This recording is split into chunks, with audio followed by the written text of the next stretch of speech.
Family members of hurricane victims gather outside of Odyssey Aviation here in the capital, hoping to see a familiar face. Our news team caught up with Marista Turnquest and Raven Boodle from North Abaco, who says the last time they've had a full conversation with their loved ones was this past Sunday, and in bits and pieces since then.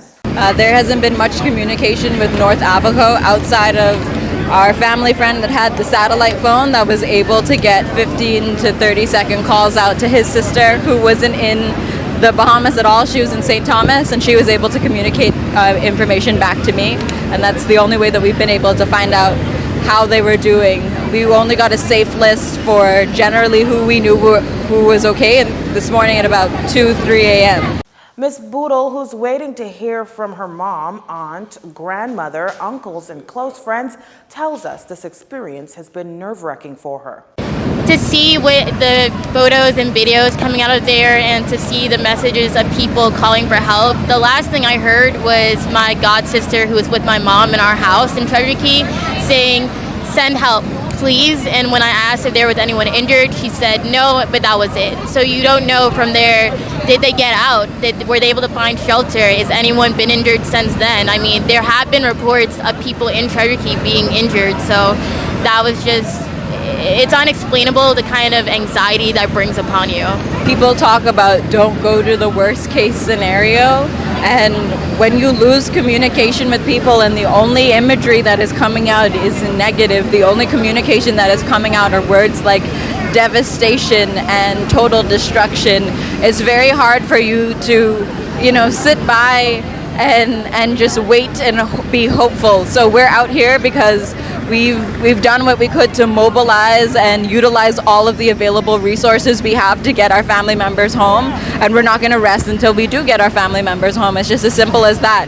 Ms. Turnquest expressed that her family lives nowhere near the settlement getting the most news coverage, leaving their loved ones stranded in northern Abaco. So if it wasn't us communicating with them, we would have been on day 4 with absolutely no communication. And we're out here with loved ones who are out here waiting on loved ones who they haven't heard from and we haven't heard from. So for a lot of people, the reality is 4 straight days of zero communication. We're just starting to see imagery of what our settlements look like because we had to rally and use our own resources to get videos and planes flown over there. We definitely appreciate the valiant effort of the Royal Bahamas Defense Force, the U.S. Coast Guard, the Navy, everyone who's coming in to assist us. But the whole thing is the message the world around needs to understand. There are a lot of people that you're not seeing who are not accounted for. It's great that we're trying to, get people out, but we need to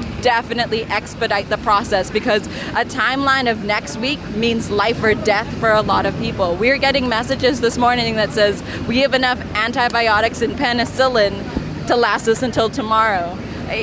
We've got people who are sending messages from to us. They are U.S. citizens looking for their family members who are saying, my dad's a diabetic. He needs to get out of there, and we are the only ones that are able to coordinate any communication. We definitely know that Bahamians are strong. The North Abaco community, they're amazing people. I mean, you're talking about someone going out and risking their lives in Category 5 hurricane conditions just to make a 15-second satellite phone call to make sure that he gets saved. I can't say anymore. I mean, what else is there to say? It's devastating, but we're remaining hopeful, and we're not going to stop until we get everyone back. They don't want supplies there. There's nothing to go home to. Everyone has been devastated. They've lost everything that they've ever known. It's incredible loss. Think about 17,000 people pretty much becoming homeless in a day. Both ladies have been waiting for their family members since 8:30 this morning. As expected, the Prime Minister today met with the United Nations Undersecretary General with responsibility for humanitarian affairs and emergency relief.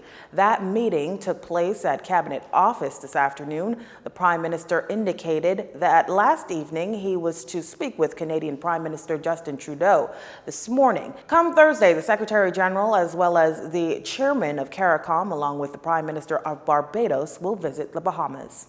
Our technical teams, including local and international partners, are commencing a parametric and economic impact assessment to support this work. Second, as the Bahamas is covered by a Caribbean catastrophe risk insurance facility, the Ministry of Finance is activating the necessary assessment protocols to trigger any payments we qualify for. In terms of finances, the government will be able to draw down on some $400,000. That is, once officials have completed addressing Abaco and Grand Bahama. According to Acting Deputy Financial Secretary at the Ministry of Finance, Athena March, the ministry is activating the necessary protocols to access emergency funds available from the Inter-American Development Bank contingent line of credit. The government secured this late last year along with the risk insurance. Mrs. March says the drawdown will be based on need at each phase of recovery. Overall, the Ministry of Finance is implementing the government's fiscal plan for catastrophic natural disasters to ensure that vital hurricane relief operations being conducted by NEMA are adequately funded. It's going to be a long road, but the government's looking to make the process of getting life back to normal as easy as possible for hurricane victims. And that's where the recently signed exigency orders come in. Ms. March explaining that hurricane victims, or even those who are making charitable donations to relief efforts, can import approved goods duty and VAT-free. It's important to stress that the order is only for approved islands. Abaco, the Abaco Keys, Grand Bahama Islands, Sweetings Key, Deep Water Key, and Water Key. For the next 30 days, bottled water, clothing, food for personal consumption, and personal hygiene products will be duty-free and VAT-free for individuals and businesses importing them as donations to registered charities. For the next 90 days, medicine and medical supplies, building materials, tents, cots, bedding materials, mosquito nettings, electrical and plumbing fixtures and materials, household furniture, furnishings and appliances, and electrical generators will be duty-free and VAT-free for individuals and businesses importing these items as donations to registered charities. The order also waives a number of fees for 50 days in the case of non-commercial flights bringing relief to the affected communities. For non-commercial flights bringing in relief goods in the affected islands, including departure tax, customs processing fees, and environmental levies. There may be a need for items that are not on the approved listing. Application may be made to the Ministry of Finance for review to import the same. Now, if you're second-guessing which charities to help out, you can make direct donations to hurricane victims. However, that's only for the first 30 days. A comprehensive register of charities is maintained by the Registrar General. NEMA also has a list of charities that are engaged in disaster relief activities. Through NEMA, the government will facilitate donations from individuals who are also not affiliated or connected to any local charity. So we are welcoming all and every kind of donation from anybody and everybody. Okay? Certainly these goods will be subject to approval by NEMA, and after 30 days there may be amendments to this process in keeping with the exigency order. Also, if you're not a part of an NGO but still wish to lend your assistance in any way, you can attend an NGO meeting at the National Emergency Management Agency every day at 4 p.m. You're watching JCN News. Stay with us. This segment of the news was brought to you by Alive.